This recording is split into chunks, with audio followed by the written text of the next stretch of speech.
Anthony Yarde takes on David Benavidez for the WBC Light Heavyweight Championship of the World. This fight is going to take place overseas in Riyadh, Saudi Arabia. Now, Anthony Yarde is 27-3 with 24 KOs. He's 6 years David Benavidez senior at age 34. David is 28 and he's undefeated at 30-0 with 24 KOs as well. Anthony Yarde hails from Hackney, London, an East Londoner, and he's been in the professional ranks for about 10 years. Now, it's interesting to note that Yarde did get somewhat of a late start in boxing. He says he began as an 18-year-old, and he had merely one fight in the amateur ranks, I believe, before he turned pro. Benavidez, on the other hand, started boxing very young with his father and his older brother, Juan. And even though David did not have a lot of opportunities to compete as a young amateur, mostly due to the fact that he was in the very high weight division, he did get exposed to very tough sparring. As young as age, David was sparring seasoned professionals at Wildcard Boxing. He sparred with Peter Quillen, with Latif Coyote, who were both trained by in Freddie Roach's stable. And then, of course, Benavidez went on to spar with Gennady Golovkin during his training camps up at Big Bear. So the absence of a very storied amateur career for David he made up for that by, tough sparring sessions with professionals. Another interesting point of contrast between Anthony Yarde and David Benavidez is the fact that Yarde actually started out heavier as more of a cruiserweight, and then he moved down to light heavyweight by about his third or fourth professional fight. And David Benavidez, on the other hand, spent majority of his career at middleweight, 168 pounds. Of course, we were waiting for that Benavidez versus Canelo matchup, which never happened and looks like it never will. David finally decided to move up to 175 pounds. And in his light heavyweight debut, he fought for the WBC interim light heavyweight title versus I believe, recently come out of retirement, Gvodzik. Sorry if I mispronounced your name. So David's only had 2 fights at light heavy. And he defended that interim light heavyweight belt versus David Morrell. He did that successfully over 12 rounds. And now in his merely 3rd fight at light heavyweight, Benavidez has the opportunity to seize the crown at 175 pounds if he is able to prevail over the very hard-hitting Anthony Yarde. It's also interesting to note that both of David Benavidez's fights at 175 pounds have gone the distance. Now, we could look at that one way or another. So on the negative side, we could say, well, that proves that David Benavidez has, in quotations, lost his power at 175 because he wasn't able to stop either opponent at this new weight. Now, on the other hand, in Benavidez's favor is the fact that he did get in 24 solid rounds of boxing at this new weight division before he now challenges for the crown at 175. A final point of interest before we start our technical breakdown is that in the lead up to this fight, both men have remained relatively respectful. David Benavidez, I think, knows he's technically superior to Anthony Yarde. I don't think that's really a point of controversy. David also knows that he's the bigger name in the fight, and yet he sings Anthony Yarde's praises. And I feel like, in a sense, David has to sing Anthony Yarde's praises in order to sell the fight, and then in order to justify, should he win, to justify his crown at 175, right? He has to validate the foe he beat to snatch the crown. So I think that's why David has chosen to sing Anthony Yarde's praises. But all the X factors aside, let's do a technical breakdown of both fighters and then see how they match up. Hi, thanks for joining us for this breakdown. My name is Dee Hamaguchi. I'm a professional fighter.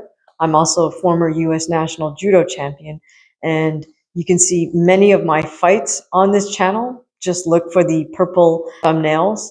You can also see the judo program I ran in Harlem. Look for the gold thumbnails, and you'll also learn a little bit about my role in getting women into the New York City Golden Gloves boxing tournament. So welcome to my channel if this is the first time you're joining us. Let's start our technical breakdown with Anthony Yarde. Now, this is a vacant title, so neither fighter is technically the challenger, but I think the way most people are looking at this fight, Yarde is the B side in this matchup, as we say. We'll start with Anthony Yarde's defensive skill set. So let's take a look at his guard. What I like about Yarde is he does have a variety of head guards at his disposal. He likes a high double guard. He'll switch off to a high single. He also likes to switch to a half shell guard. And then every now and again, he does the incredibly old school guard where you have both hands quite extended from your head and from your shoulder. You've seen those old school boxing fights. He doesn't face his fist towards him, but he has his fists extended quite far away from his body. Now, he doesn't do that a lot, but he does get caught in that position from time to time. Anthony Yarde does also like to parry quite a bit with both his rear hand and his lead hand. I noticed he also likes to extend his lead hand and paint circles in the air. Now, I'll double back to that a little bit later when we talk about how the fighters match up, because that could serve as a problem for Yarde. While Yarde does have this variety of guards available to him, I've noticed that his transition from one guard to the next is somewhat abrupt and it's a little bit choppy. So it doesn't really flow naturally when he switches his guard positions. I think we'll see in this fight with David Benavidez whether these abrupt guard changes are just an aesthetic issue or they actually affect the effectiveness of Anthony Yarde's guard. Let's move on to a second point of defense, which is Anthony Yarde's head and body movement. Now, I'll say Yarde does tend to leave his head on the center line a little bit too much. We could see that in effect when he fought Lyndon Arthur. The interesting thing with Anthony Yarde is that he does move his head from side to side, but he doesn't do it when the other person is throwing a punch at him. He just kind of makes these movements out of habit, I suppose. That's one thing that my trainer, Lennox Blackmore, would get after me about. He'd give me heck if he'd just say something like, well, why are you moving your head? There's no punch being thrown. So old school trainers don't really want their fighter to do that. Now, oddly enough, I noticed that Anthony Yarde is actually capable of making a tight little slip off a punch, because he did that a couple of times in his fight with Artur Beterbiev. So that means to me that Anthony is capable of, athletically making these movements, but because there was no follow-up and it didn't seem like it was 100% intentional, it looked a little bit like it was instinctive. That to me means that it hasn't been drilled enough for it to become an instinct in the ring. So a one-off occurrence during a fight does not mean it's part of your arsenal yet. It's wonderful that you were able to do that little movement. It's a very difficult movement, but hey, maybe because he felt a little more pressure with Beterbiev than he did with Lyndon Arthur. Maybe that's why Anthony Yarde was able to do that in that moment.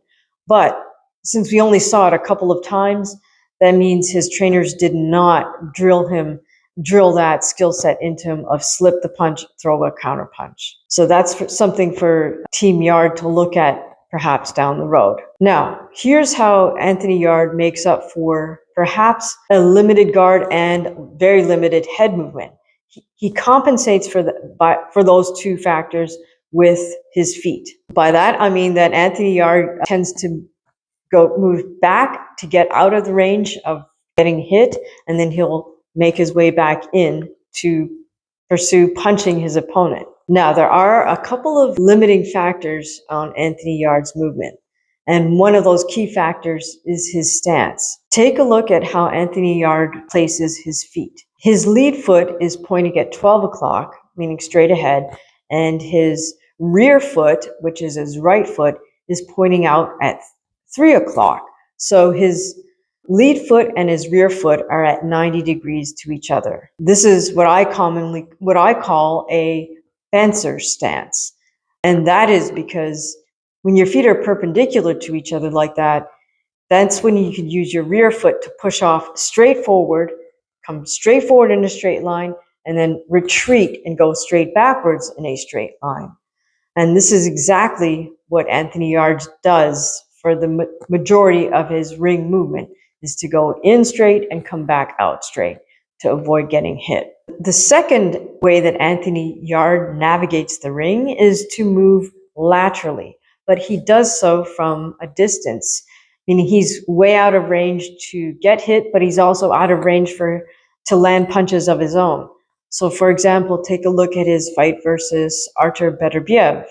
Here we had Beterbiev being the pursuer, and so Yarde was trying to avoid Beterbiev by either circling to his right or circling to his left. So what's absent in Anthony Yarde's movement is the cutting corners in close to force his opponent to turn and face him and then get caught the counter shot. Anthony Yarde does not cut angles. He does not pivot like a Lomachenko to force the opponent into a weaker position. Instead, what Anthony Yarde does is he applies pressure in a straight line.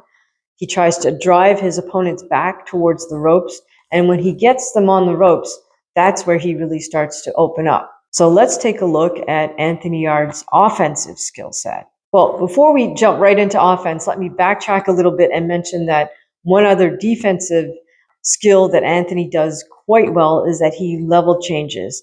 And that's great because not only does it help him avoid a punch, but it also helps him set up one of his best offensive weapons, which is his jab. I like the fact that Anthony Yarde has a variety of jabs at his disposal. He has a good double jab. It's very rapid. He also has a great feint jab. And Anthony Yarde is terrific at mixing up the head and body as the target areas for his jab.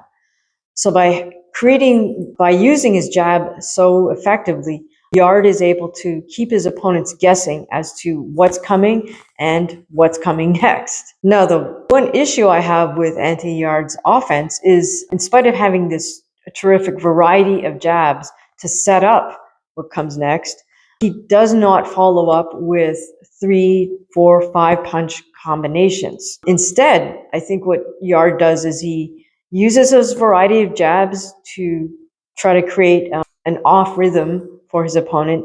And then instead of throwing the jab next, what he does is he throws a single hard left hook or a single straight right hand or a single overhand right.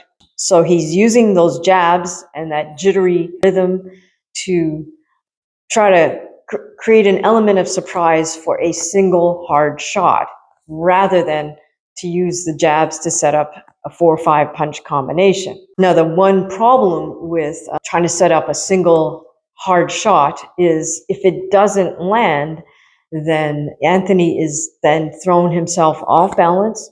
He's out of position to throw the next punch. And for example, you can see that play out in Anthony Yarde's fight versus Beterbiev. I believe it was left hook that Anthony Yarde missed. I think it was in the 5th round. And that created an opening for Beterbiev to land his own combinations, which hurt Yarde and led to the eventual stoppage. Now, the one time we do see Anthony Yarde really open up with some nice combinations is when he has his opponent against the ropes. When he's in close, Anthony has a very nice tight right uppercut, straight up the middle, as we say. He has a nice short left hook. He's able to work in body shots with his head shots. Again, that helps to keep the opponent guessing. And what I like about Anthony is when he's the one with his back against the ropes, he's able to reverse the position and pivot out and push his opponent onto the ropes himself. Also, when he's against the ropes in tight, that's one time you'll see Anthony create an angle. And he does that by posting on his opponent's body to step and pivot and create an angle. That's a terrific way to keep the center line open on your opponent and keep them off kilter. Because if you stand straight in front of your opponent when they're on the ropes, they know if they close up the center line that you don't have those targets anymore. So in order to access the center line, if you can step and pivot off to the side, 45 degrees to the right or the left, the center line now becomes available to you again. A great example of this was when Anthony Yarde had Lyndon Arthur against the ropes multiple times. That's when he really started to open up with these combinations and with the angle cutting. Overall, I'd say that Anthony Yarde's best weapons are those leaping left hooks and leaping overhand rights, simply because he does have that one punch KO power with those punches. I'm going to double back to that in a second. The other assets that Anthony Yarde has in his favor are his terrific conditioning. It's apparent to me that he must be in terrific condition because of the number of punches he eats and his own punch output. Yarde also has exceptional explosiveness, and on top of that, Anthony Yarde has a lot of heart. I definitely have to give credit to Anthony Yarde's team and his trainers, because I feel that in spite of him getting a late start to boxing and having perhaps a somewhat limited skill set, they've maxed out his performance in the ring, even given those limitations. So kudos to Team Yarde. Now, the one big caveat I have with Anthony Yarde is, unfortunately for him, two of his best weapons, which are that left hook and that right hand, they can become a big liability versus a fighter who's much technically superior and perhaps tactically superior. So somebody who can tactically see these punches coming or know how to set Anthony Yarde up to throw one of those big punches, they may set him up, get him to throw that big punch, and be waiting with a combination counter. And that's exactly what could happen versus a foe like David Benavidez. So let's take a look at David Benavidez's technical skills. Okay, we'll start with his defensive skill set. Benavidez, like Yarde, does have a variety of guards. He likes the high double. He does he does what I call a high cross, where his arms almost cross in front of his head at times as he's turning from side to side. David Benavidez also does use like a half shell guard at times. And then he also, for much of the fight, will keep his hands right at shoulder height in kind of a classic boxing stance. But for the most part, I think I've noticed in his fights at light heavy, I guess because he's trying to walk down his opponents, he tends to just keep a very high double guard to walk down his opponent. The major difference between how David Benavidez uses his guard versus how Anthony Yarde uses that high guard is that Benavidez is quite fluid in how he flows from one guard position to another. It's not abrupt, it's quite smooth. Again, is this just an aesthetic thing, or will it serve Benavidez to have a more fluid motion with his guard? Will that outweigh Anthony Yarde's more choppy movements? We have to see how that plays out. So let's take a look at David Benavidez's head and body movement. Now, like Anthony Yarde, David does tend to leave his head on the center line, sometimes a little too much. For example, you could hear David's father, his trainer, Jose Sr., chastise him in the corner a little bit between rounds in his fight with David Morrell. Jose Sr. reminded David more than once, hey, keep moving your head. Don't, move your head off the center line. But what I do notice, the difference between David and Anthony is David is definitely capable of making tight little slips. That's by no means just instinctive. It's definitely a part of David's skill set. He makes tight little head slips, and then he's able to weave under. He also level changes and then does the weave. Combining the weave with the slip or the bob is a little bit more of an advanced head and body movement defensive skill. The third and final aspect of David Benavidez's defensive skill set is his footwork. Benavidez has been accused of being flat-footed, and technically speaking, he is. because he does not bounce on the balls of his feet as he moves around the ring. Instead, what David's chosen to do is use what we call a walking gait. That means he's walking around the ring as you would walk down the street, putting one foot after the other. Left is forward and then your right foot is forward. This is different than the classic boxing footwork where your lead foot is always in front of your rear foot.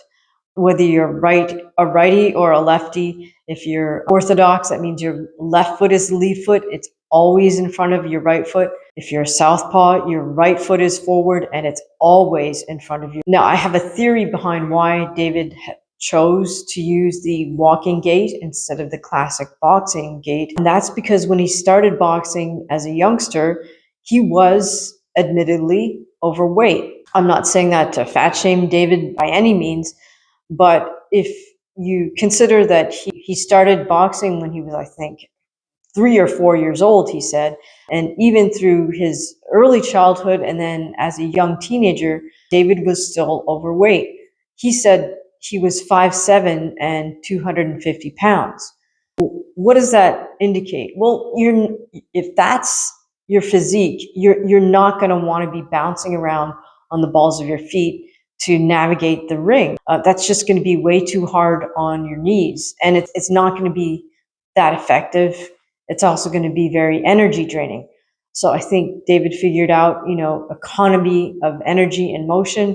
If he can just simply use a walking gait, he won't wear his joints out and it'll consume a lot less energy. And it's something he was capable of doing. Now, to go along with that, a young David is not going to be doing the Pernell Whitaker or the Roy Jones Jr., where they're flipping and dipping and doing all these kind of finesse movements around the ring, right? If you're a little bit overweight, that's not really a possibility. Instead, what David did was he developed that very tight head slip motion. That makes a ton of sense because he doesn't have the body mobility to jump all over the ring. But that means in order for him to force his opponents to miss with their punches, his head movement has to be right on the mark. Now, in general, for anybody who decides to use the walking gait, there are 3 advantages that I can think of.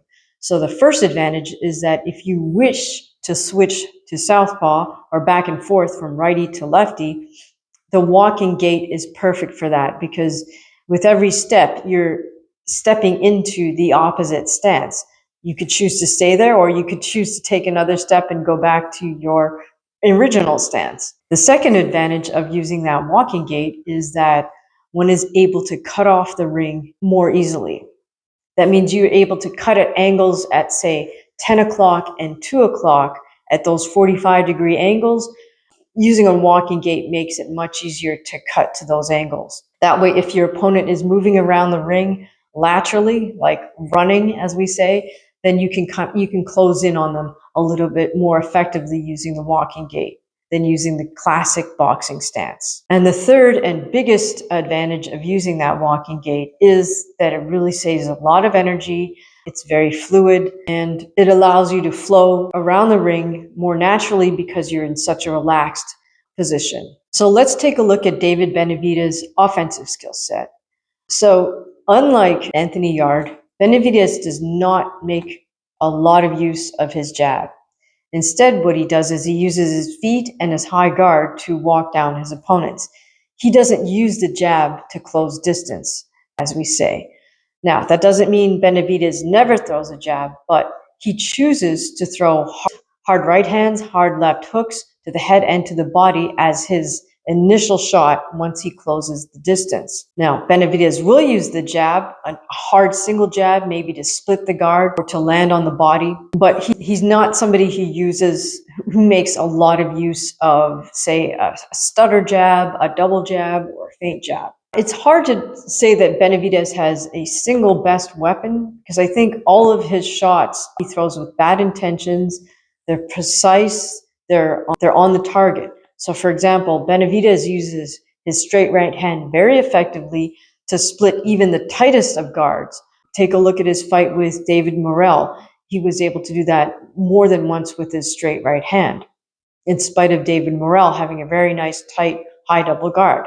Benavidez also has a terrific left hook to the body. He also has a very nice long right uppercut to the body from the outside. Now, at middleweight, we've seen Benavidez open up a little bit more with rapid fire 5 and 7 punch combination, just in such incredibly fast speed from somebody at that size.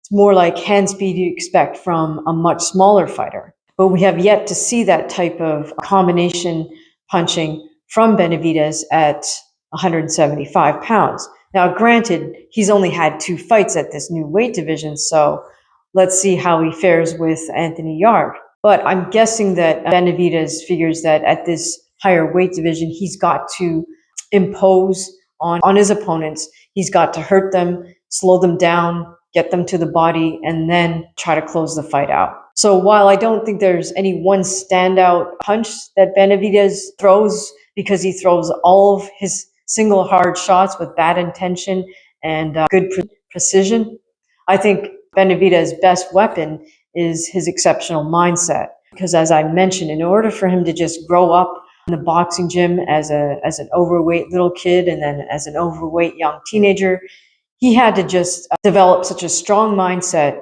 go within himself, set some determination, block out all the negativity, and just forge forward to pursue his own goals and believe in himself 100 times stronger than anybody else did in order for him to even turn pro and win a few fights, let alone become a world champion and then move up a weight division, since Canelo's avoiding him. So how do these fighters match up? Well, I don't think there's any question that David Benavidez is technically superior to Anthony Yarde. And I would guess that Anthony Yarde might even admit that much, right? But, and here's the but, Anthony Yarde has that little X factor in his exceptional explosiveness and his devastating one-punch KO power or ability with that left hook and with that overhand right. That's the big question mark, because if Yarde can figure out his own rhythm in that ring, and if he can figure out David Benavidez's rhythm, he might be able to punch in between the beats of David Benavidez's punches and catch him with one of those shots. Now, if he's able to do so, I think it will be Anthony Yarde's left hook. And the reason for that is, even if David Benavidez has a good high double guard, whether it's a little bit offset, the back of his head behind the ear will be open on both sides. And that is the perfect opportunity for Anthony Yarde to try to land that left hook. Now, the overhand right could also land.